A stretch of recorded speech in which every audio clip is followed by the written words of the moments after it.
Hari ini cikgu akan masuk topik yang berbeza, iaitu topik ulasan.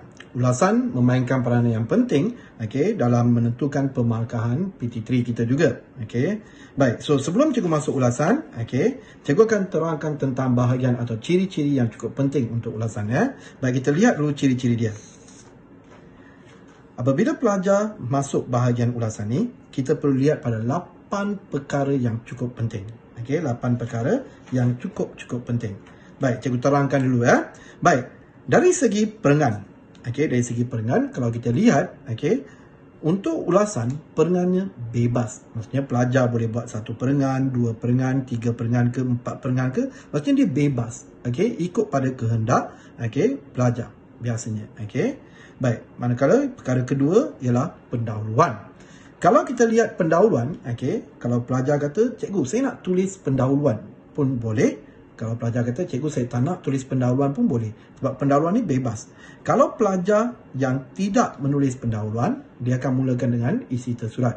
Tapi dari segi pelajar yang menggunakan pendahuluan, pendahuluan ni kita anggap dia sebagai isi tersirat.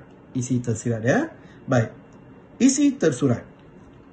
Untuk ulasan, kita memerlukan isi tersurat dan juga isi tersirat.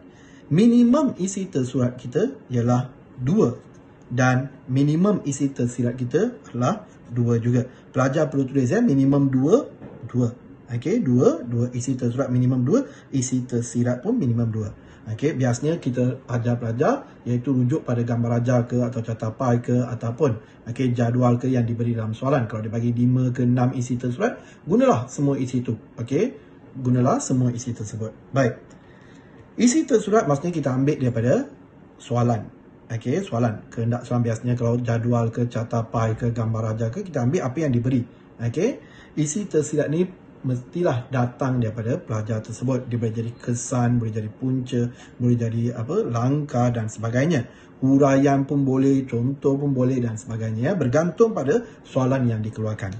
Baik, bahagian kelima ialah kesimpulan. Macam saya kata tadi, kesimpulan ni sama seperti pendahuluan. Kalau pelajar tulis kesimpulan umum, maksudnya kita anggap dia sebagai isi tersirat. Kita anggap dia isi tersirat. Kalau pelajar kata, cikgu saya tak buat kesimpulan, boleh tak? Memang boleh.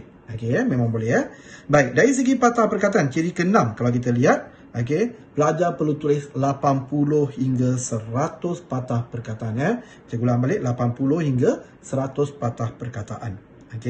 Baik, dan pelajar kena faham ulasan, pelajar kena masukkan ciri yang ke-7 iaitu unsur perbandingan.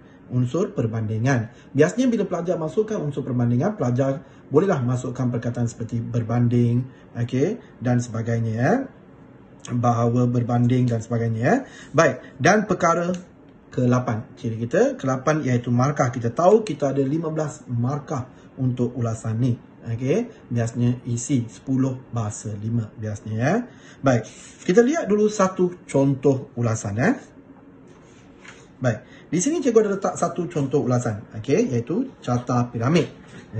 Lihat carta piramid makanan di bawah dengan teliti. Berdasarkan maklumat yang terdapat dalam carta tersebut, tulis ulasan yang panjangnya antara 80 hingga 100 patah perkataan. So, nampak carta ni? Carta piramid ni? Ni carta piramid makanan lah. Cikgu ambil topik ni sebab apa? Kita kena menjaga kesihatan.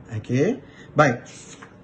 Kita lihat dulu Bila kita dah dapat tengok ni, semua perkara yang diberi dalam ni seperti lemak, minyak, gula, ikan, ayam, nasi, mi, roti, susu dan produk tensu, buah-buahan dan sayur-sayuran, dan beberapa hidangan semua ni adalah isi tersurat kita.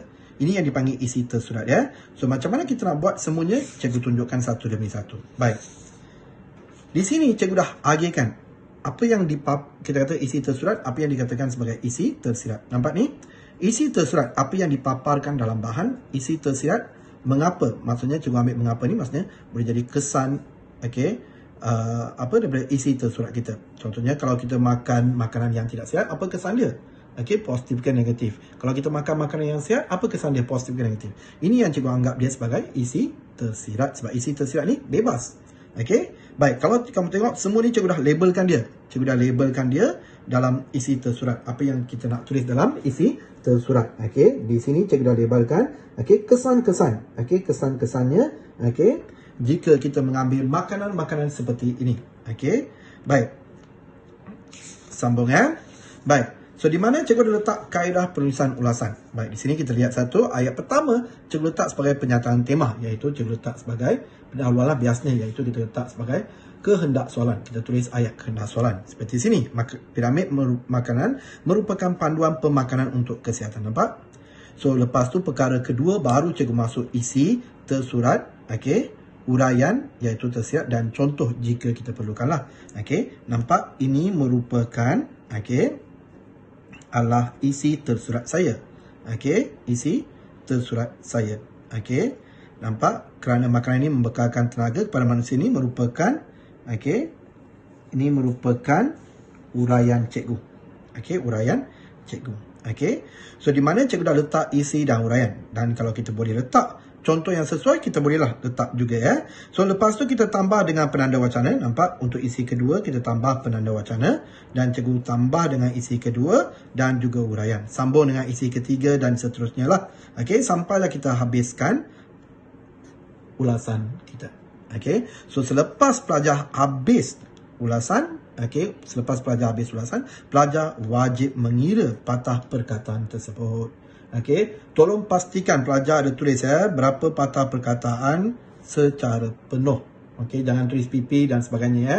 Okey, singkatan tidak dibenarkan, pelajar tulis secara penuh. Okey. Baik, cikgu akan hantar latihan untuk ulasan ini dan kamu bolehlah cuba di rumah. Okey, menggunakan cara ini. Sekian, terima kasih.